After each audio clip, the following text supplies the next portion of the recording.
let's talk about Southampton and Nathan Jones, because he got the sack this week. I don't think it was a surprise. I think a few of his press conferences lately after matches have been really strange, haven't they? Really almost too honest, I think. And that's kind of his undoing to an extent, because by being so honest in press conferences and almost saying you're not being the person you're usually being as a manager, and changing the way you're managing because it's a Premier League team with Premier League players, gives him a position of weakness, makes him look, yes, a bit human, but also like he's out of control with the way things are. So no surprise that he's gone. Quite sad to see the way he's gone, though, because it was at home. They lost to Wolves, didn't they, to a 10-man Wolves team, 2-1 at home, and the home fans were brutal towards him. And I think on a human level, I do feel for managers when they're under that kind of scrutiny and criticism. But I think for me, Southampton are the ones to blame. They shouldn't have employed him in the first place. They paid $3.5 million to get him out of his contract, and he just isn't Premier League material. And for all his bravado and all of his ego, I think he should look back at this and go, yeah, probably wasn't the right time for me either, don't you think? It was a huge gamble for Southampton to take him on.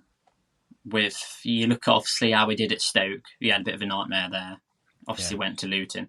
It's a different kettle of fish going to the Premier League. You can't, you need to have a little bit more about you. It obviously definitely helps have a bit of Premier League experience, or, a Premier Division, some sort of Premier Division experience. Coming straight from the Championship it's always going to be difficult for any manager. But it's been kind of going on for a few weeks. You've just been waiting to see when they're going to kind of press the red button. And it's finally come to an end, and I'm sure Southampton fans now are kind of just looking at who's going to come in, and that's one for me. Like, we were talking about Everton, weren't we, a couple of weeks ago, and saying, who do they bring in? And now you're looking at Leeds as well. Yeah. It's like they're all swapping managers, isn't it? All fighting for the same kind of caliber. A few weeks ago, everyone was, laughing at the thoughts of Everton taking Sean Dyche. Yeah. When now, do you not think Southampton and Leeds would love to have Sean Dyche in? Oh, yeah, absolutely. I think you're looking for somebody who can steady a really rocky ship at the minute, and Southampton is sinking fast. They've still got a talented team. I don't think it's a championship team by any measure. Hassan Hüttel, I think, could have made it happen for them if they'd have stuck with him, but the mood at the club was starting to change. But this kind of appointment of Nathan Jones just took it to another level, really. Quite damning when was it one win, and it was against Everton? Yeah, that's true, yeah. In the league. Not a good look, is it? But I mean, before we talk about the contenders for the Southampton job next, because the lineup's not exactly going to fill fans with confidence, is it? But why did it go wrong for Nathan Jones, Dave? What did he do that kind of made him lose 9 games out of 14? Because that's an awful record. And it doesn't help when a manager comes in and changes systems and so many times to kind of find a way of how he wants to play. But then you look at kind of what he did at Luton. He had a set sort of system. He came into Southampton and tried to change it so many times, and he came out then and admitted, this is not how I want my team to play, and this is not how my team normally plays. He really kind of just contradicted himself so many times, almost kind of threw himself under the bus in a way, because he did, yeah. I think he was almost scared in a way to kind of, criticise his players, because it's imperative that your players are behind you, especially as a very new manager to the division, and at that level, you need your players behind him. And it came out, didn't it, a few weeks ago? There was murmurs saying, the Southampton players are doubting the manager, not entirely happy with the situation. Then alarm bells are ringing. You're thinking it's only a matter of time, really. There was just too many things that it was definitely a lack of experience.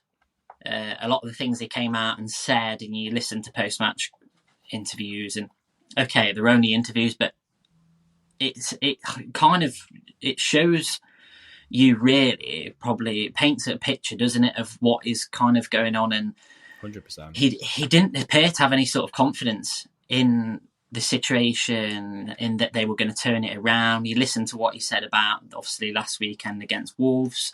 They played really well for 60 minutes, and and obviously he said he'd rather play against 11 men than 10, which I thought bizarre. was really strange as well. He just doesn't do himself any favours. He keeps talking too much, and do you think that stuff, but don't vocalise it in public. Yeah, it's a strange one, and I'm just sure that Southampton fans are kind of relieved. I wouldn't say relieved that he's not there anymore, but I'm sure they're so worried now with the situation they're in. Yeah, I mean, that brings us on to the next thing, which is who takes over Southampton now for their third manager of the season. Like, who's going to want to, first of all? But the favourites are Jesse Marsch. I think they've stopped taking bets on him taking the job because he's such a big favourite now to jump straight back into Premier League management.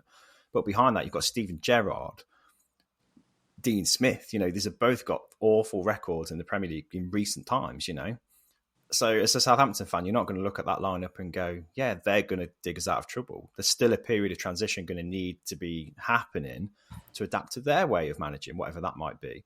But they've lost someone like Hasenhüttl. He's also been talked about a comeback as well. I don't know what good that's going to do, or whether he's going to get any new manager bounce as the old manager coming back in, So it's a strange one, isn't it? How do you see it playing out? I mean, you mentioned, didn't you, that it seems like, Jesse Marsch is the favourite now, which is... Pretty much, yeah. One thing I will say about Jesse Marsch is that at Leeds, and for the most part, in their games, they actually did play really well in spells in games. It's just that their downfall was their defence. They would just hit in certain moments where you just looked at it and you thought, yeah, that's Leeds. But the thing is, all the managers we've mentioned just then are so one-dimensional in the way they play. And I think you look at a team like Wolves, who have got Julian Lopetegui now as their coach, and he's just so tactically flexible that you can see him making shifts mid-game. And obviously Erik ten Hag has done that at a high level at Manchester United, where you can see tweaks to the game in the middle of play. You can see mistakes happening and going, yeah, that's not working. Let's change it. Let's try something different. Let's put Luke Shaw at left centre-back, and he knows his players, he knows his team, and he's not afraid to try things like that. But Steven Gerrard shown no tactical flexibility whatsoever. Jesse Marsch hasn't as well. And I know his plan A is always quite entertaining, but his record is terrible, not just at Leeds, but prior to that. So I've not got much confidence in the next step for Southampton. I think they're going down. It saddens me to say that, though. I love Southampton as a club. I just think, they seem to have graced the Premier League for so many years. It'd be strange to imagine the division without them. And yeah, I think what's important to note as well, that's such a young team.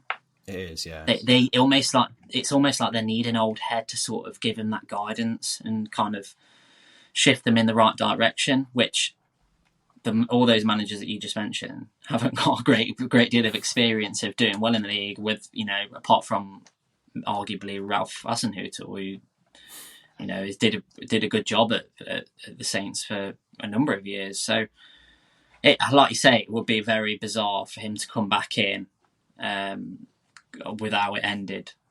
It would, but I think it seems to make more sense than starting afresh this deep into the season.